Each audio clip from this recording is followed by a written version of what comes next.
Greetings. Today, folks, I am stacking. You can kind of see the word. I am stacking. While all of the crypto markets are crash, crash, crash, I am looking around at stuff and being like, what do I want to buy and hold for the next couple of years? So what I'm doing is looking at the balances that I've got and rounding it up to like the next 1,000 or 10,000. So there's a few crypto coins, tokens that I really, really like that are very, very cheap at the minute, and so now is a good time to get them. It can be super scary to buy stuff when everything's crashing because you don't know if it's ever going to go back up again.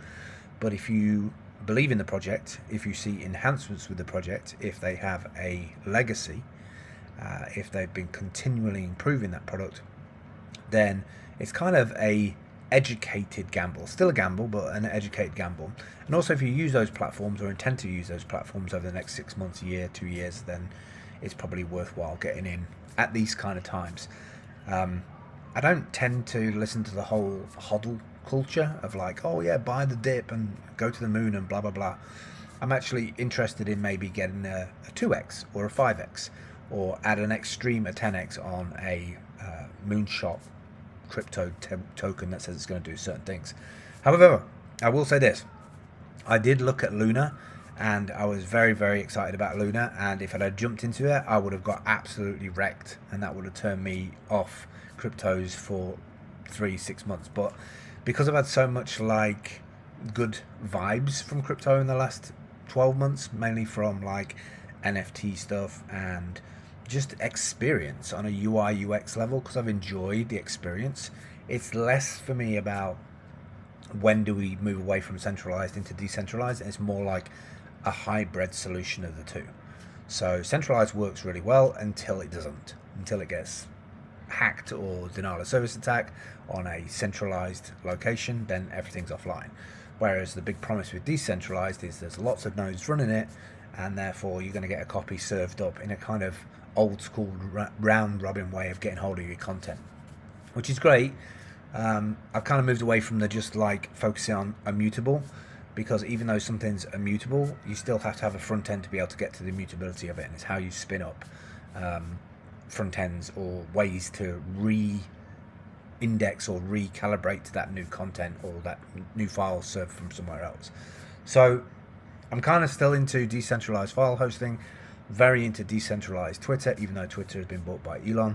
I really wish that Elon would like make some kind of paywall feature for that, bring commerce to Twitter, give everybody the ability to have their like Shopify-esque front end to be able to sell stuff. You could just like demolish a whole bunch of sites in one go. Etsy, Shopify. I would love to see them do some kind of like quick video kind of Vine integration thing. Maybe you could topple TikTok maybe if you went that way, or maybe some TikTok Twitter kind of hybrid, some kind of collaboration there. That'd be kind of cool. But still got the guys kicking from the trenches with Twitch even. Even though I know a lot of people are leaving BSV because of the image and the community, I still think it's a solid product. And so this is why I kind of stay into some of these realms. There's other decentralized video hosts that I'm really looking into stack more of, mainly because I'm a node of that. And yeah, I'm still stacking. This is a perfect time to be stacking. Banks don't give you much in terms of interest rates for savings, and if nothing else, this is kind of like hobby stuff that I play with and I enjoy. So why not have a little stack of a digital footprint version of my analog meat sack in a digital realm? If there's one thing I've learned about stacking over the years, is I always thought it was about increasing it to get a better return on it, but actually what I'm realizing is if I can keep it and then use it as a asset and then take loans against it, or just never have to touch it in terms of turning it into fiat, into like money to buy your everyday stuff, you're paying utility bills, fuel, electric, food, all of that stuff. If I can keep it in the digital realm, then I can kind of compound it enough to pay for those other things that I can buy using crypto.